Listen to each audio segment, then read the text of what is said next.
Welcome to Ohio Roots, the official podcast of the Ohio Genealogical Society. Join us as we embark on a captivating journey through Ohio's rich genealogy, history, and abundant resources. Hosted by me, OGS Executive Director Noel Poirier, this podcast brings you insightful conversations with a diverse array of guests, from OGS members, chapter leaders, and staff to renowned genealogists, historians, and influential figures within the genealogical community. Each episode delves into fascinating topics and captivating stories.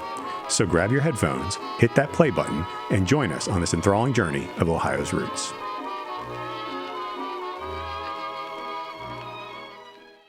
My guests on this episode of the Ohio Roots podcast are Kim Rammel. She is the site manager for the Fort Recovery Museum in Fort Recovery, Ohio, and archaeologist Christine Thompson. You may remember Christine from a webinar she did for OGS several months ago on St. Clair's defeat. Today, we're going to talk about the Fort Recovery Museum, what they do, the history of the site, and so many other things that I think you'll really find enjoyable. So please enjoy this episode of the Ohio Roots podcast. Well, I want to thank Kim Rammel and Christine Thompson from Fort Recovery for joining me today on the Ohio Roots podcast. Thank you for joining me. I have a couple questions. I don't know how much listeners will know about Fort Recovery if they aren't familiar with that era of Ohio history or if they're not from that particular part of Ohio. So if you could give me, Kim or Christine, whichever of you wishes to do it, give me a little background on Fort Recovery, the history of it, how it showed up, why it's where it is, and what people really should know about its location and the importance of its location. Yeah, thank you. And this is Chris, and thank you for having us today.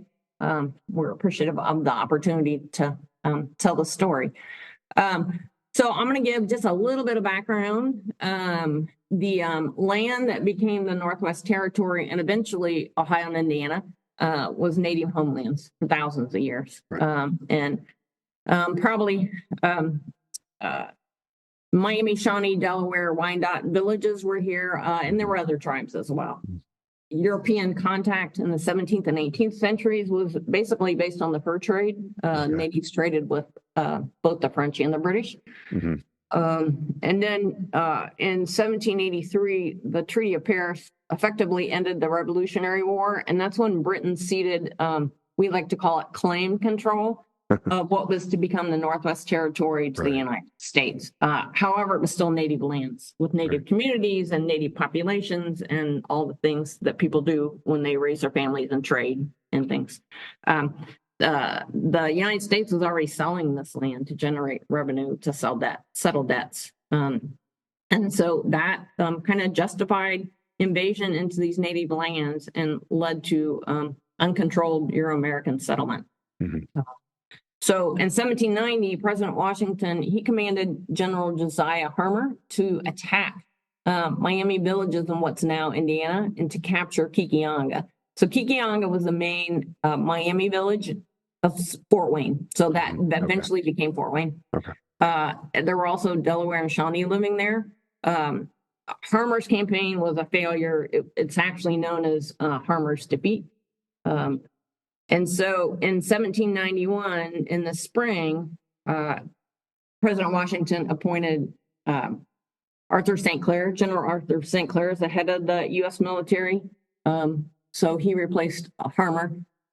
St. Clair's goal was a little bit different. He was to build a series of forts every 20 miles from Fort Washington, which is now Cincinnati, so to the south on the Ohio River, to Kikianga. So again, now Fort Wayne. And this was both to protect the Euro-American settlers and also the word they used then was extirpate, which is really eradicate the native population. It was very clear what their goal was. They got started late in the season, and so they did build a couple forts. They came to the spot that we're sitting on right now, so the spot of the Fort Recovery Museum in Fort Recovery, Ohio, on the evening of November 3rd, 1791. St. Clair had 1,400 men. They camped here on the Wabash River. They were about, Kim, 60 miles from Kikianga? Yeah, 50 to 60. Yes, 50 to 60 miles from Kikianga. The problem was they thought they were much closer, so they really didn't even know where they were.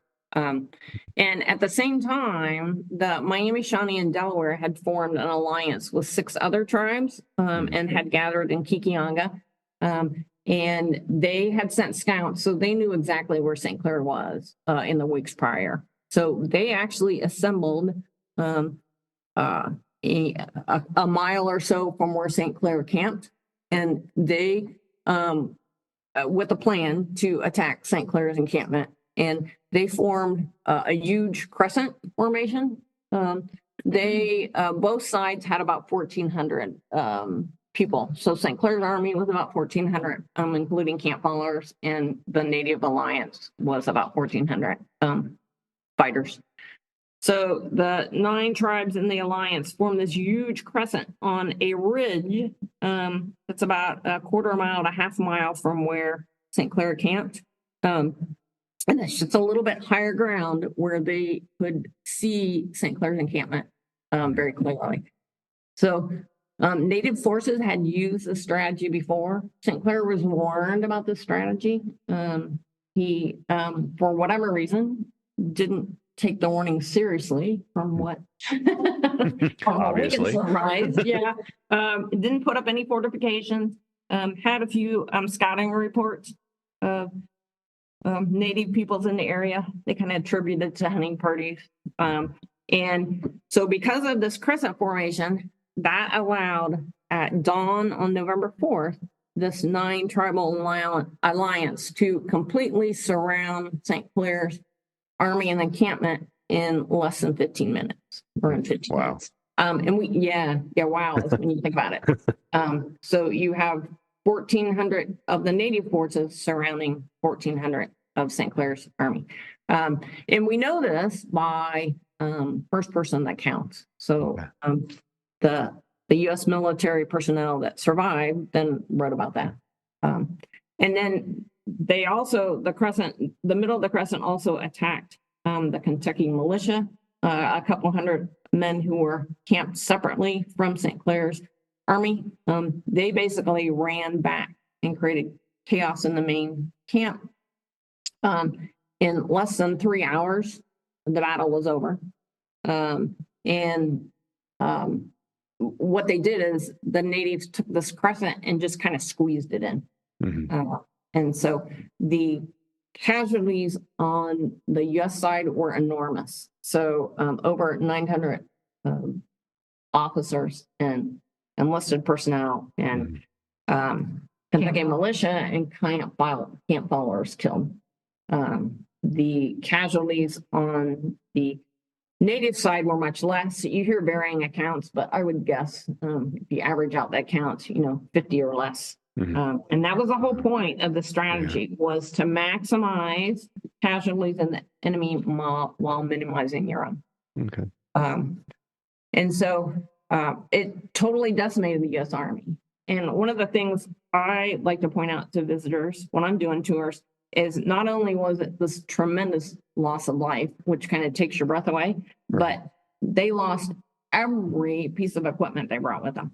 So they were building these forts every 20 miles, and you can imagine everything they brought: wagons, and they had cannons. They had 8 large cannons. They had all their food. They had horses. They had all their tents, all their guns, all their everything. And so in one particular diary, the person that was accounting for the loss of life, where he listed all the men, he also accounted for all the equipment lost. And he listed this many tents and this many marquee tents and this many regular tents and this many armaments and this many wagons. And then he put a value on it. So you can see the monetary value of what it would be in today's dollars. He did the math. And then he also, then I'm paraphrasing, but he said we lost every last.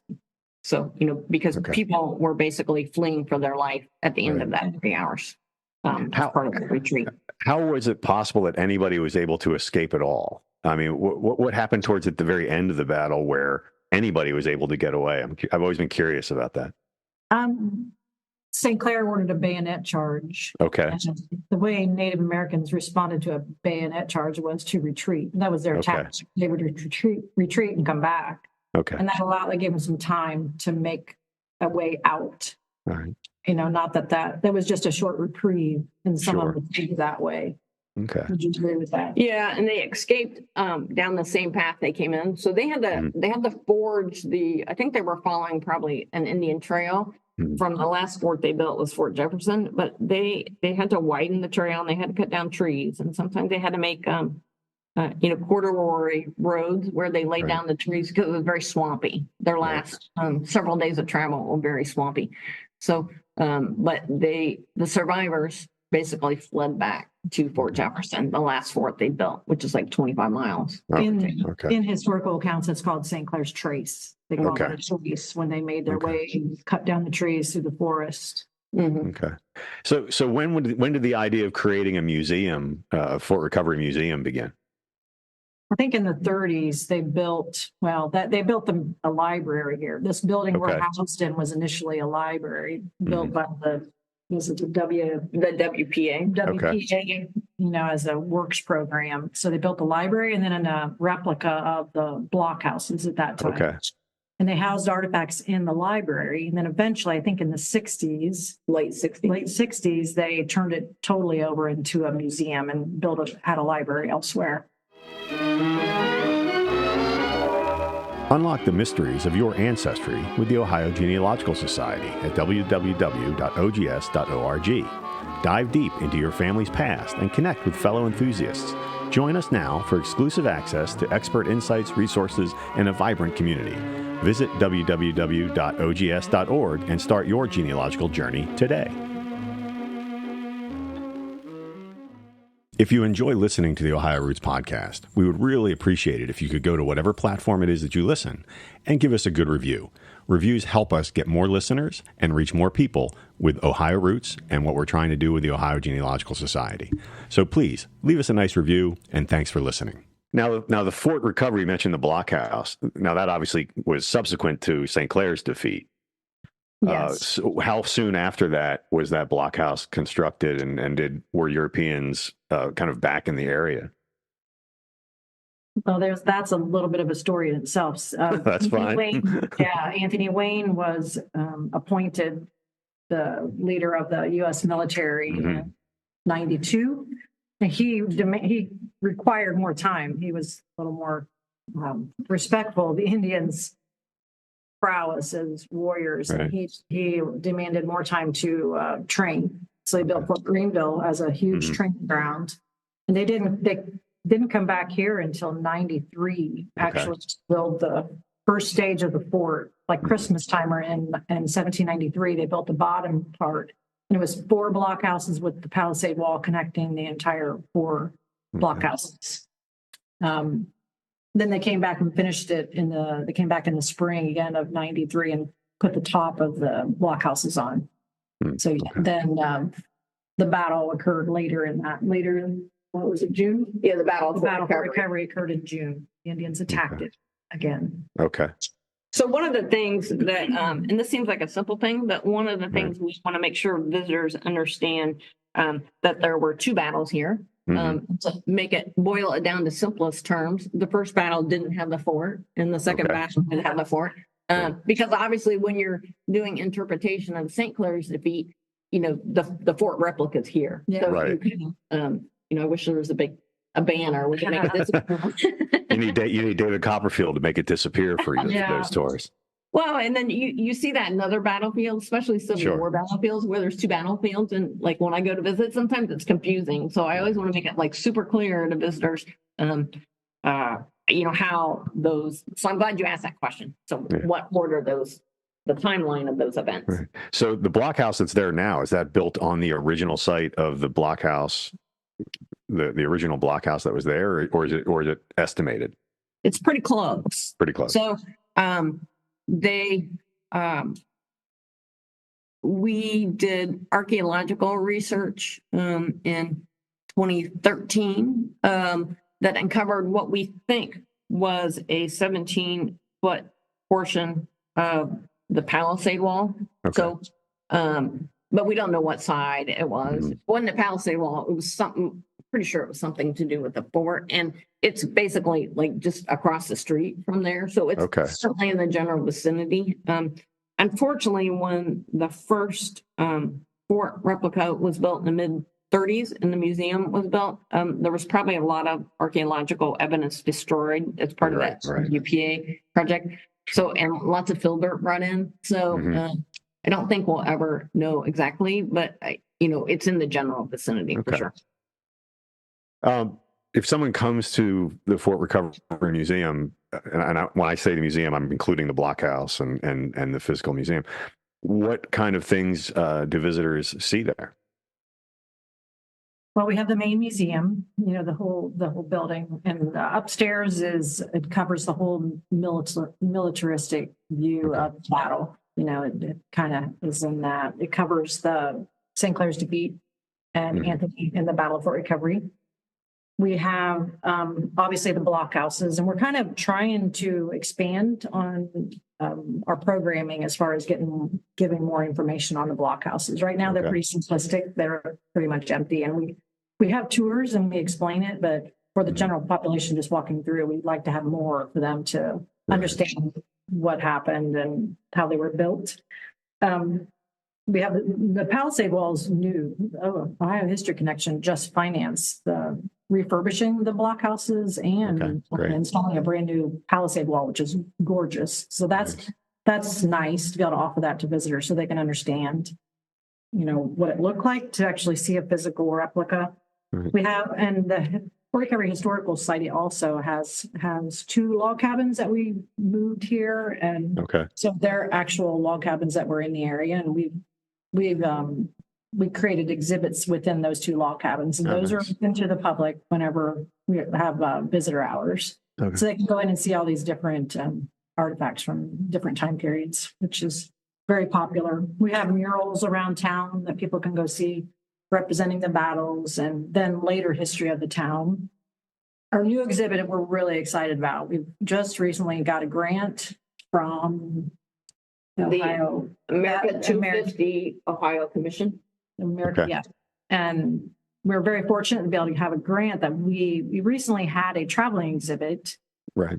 And then Chris was involved in this. We've created a smaller version, which we've been able to install in our museum. Oh, excellent. In another exhibit room, which used to house a lot of hodgepodge of different things, but now it's taken that out and created a new exhibit, which is really exciting. It's a Native American perspective on the Battle of St. Clair's defeat, but it also expands on the aftermath of the battles, which would include forced removal, boarding schools, and how this affected Native and non-Native peoples, which I think is really, when you're learning history, that's the most important thing. How does this impact people today? Why do we need to learn this? That's exciting for me to be able to offer this to the public. If I could just add, the name of this exhibit kind of encapsulates what we're trying to, I guess, invoke is St. Clair's defeat revisited, a new view of the conflict. So it does talk about St. Clair's defeat, but it also, as Kim said, gives, half of it's focused on the aftermath and tribes today. And I want to do a shout out. We worked with 11 tribal humanities scholars, all from tribes who are descended from those tribes that fought, those Native nations that fought on St. Clair's defeat. And so, and this is kind of a culmination of 5 to 6 years of collaboration and research. So it's really an honor to be able to tell the story that the tribal humanities scholars wanted to tell. And there's also a 15-minute welcome video that is entirely Native voices that talks about the exhibit and talks about St. Clair's defeat. And it also happens to be it wasn't really planned that way, it just kind of turned out that way. And so that's a very powerful video. And those things are also all online too. Yeah. So. And I want to remind our listeners, Christine Thompson did a webinar for the Ohio Genealogical Society not too long ago on just this subject matter. And I would encourage you all to visit our website and get a chance to view that webinar if you're interested in it. You do a lot of special events, and I know you have one coming up this weekend called Beyond the Battlefield. Well, talk to me a little bit about that event you're doing. Thanks for asking about that. Sure. So it's Saturday, October 19th and Sunday, October 20th. And we are featuring 10 tribal citizens who are going to interpret their history and culture for visitors. Okay. So we did this last year, and it's bigger and better this year. And free. Yeah, there you go. So free. It's free due to funding from an Ohio Humanities Grant and funding from the Fort Recovery Historical Society. The hours are 10 to 4, and each day we will have 4 hour-long battlefield tours at 10:30, 12, 1:30, and 3. And then we will also have presentations at those same times. So we're going to have 2 tents set out back, and 1 tent will be presentation. So each one of our tribal interpreters will be giving a presentation throughout the day.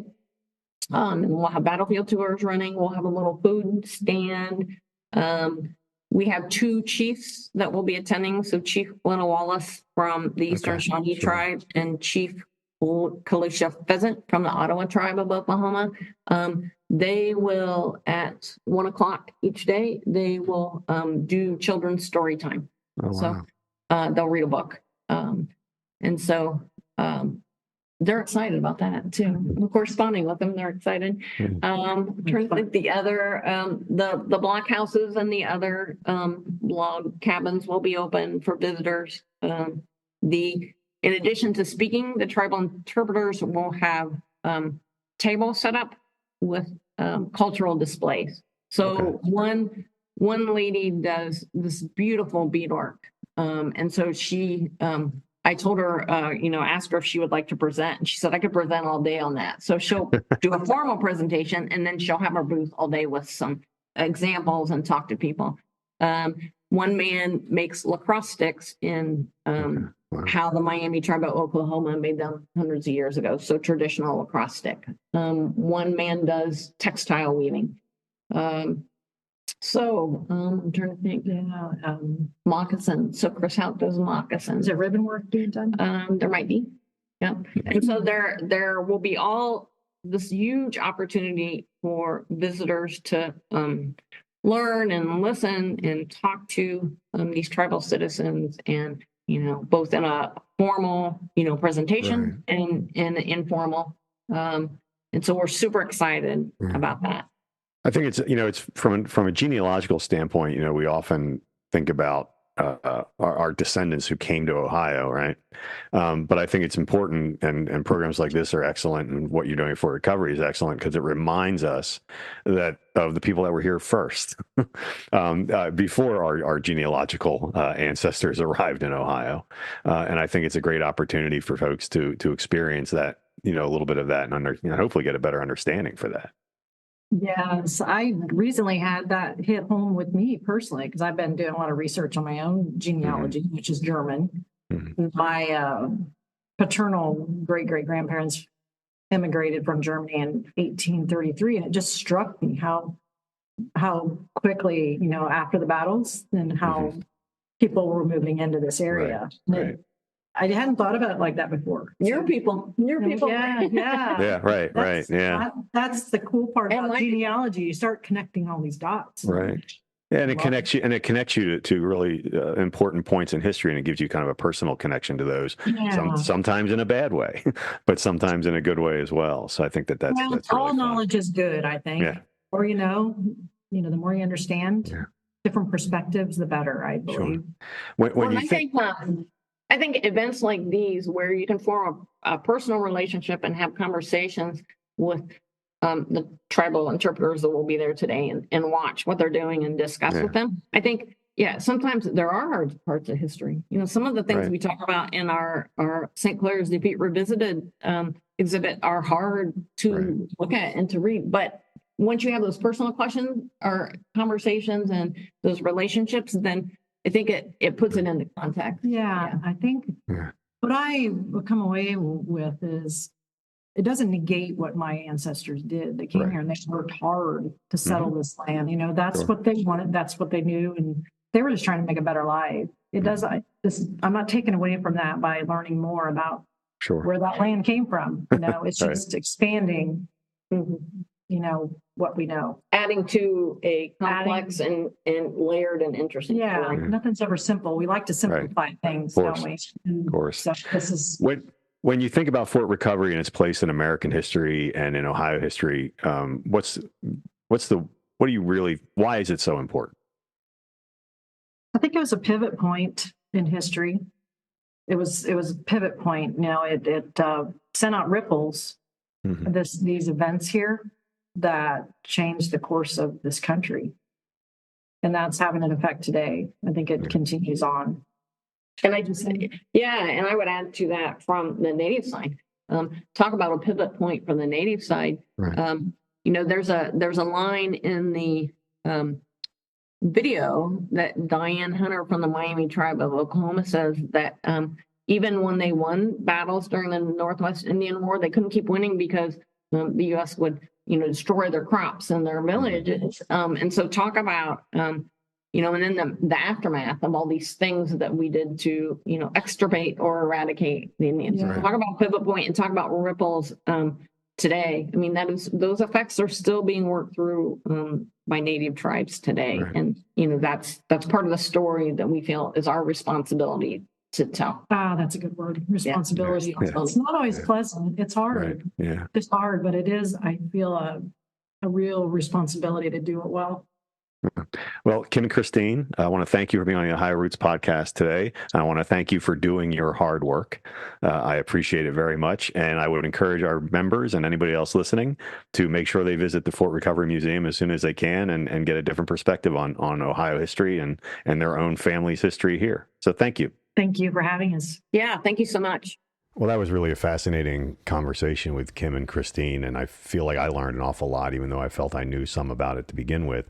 And I really hope that you learned a great deal about Fort Recovery, about the indigenous and native peoples who were here before Europeans settled in the area, and how important Fort Recovery is in the history of that relationship between European and American settlers and the native inhabitants of Ohio. Thank you for listening to this episode of the Ohio Roots Podcast. The Ohio Roots Podcast is brought to you by the Ohio Genealogical Society, the premier gateway for discovering your Ohio family history. Hosted by OGS Executive Director Noel Poyer and edited by Luke Poyer. Theme song is Beautiful Ohio, recorded by Bob Stanley and his orchestra in 1944. To learn more about joining the Ohio Genealogical Society, visit www.ogs.org.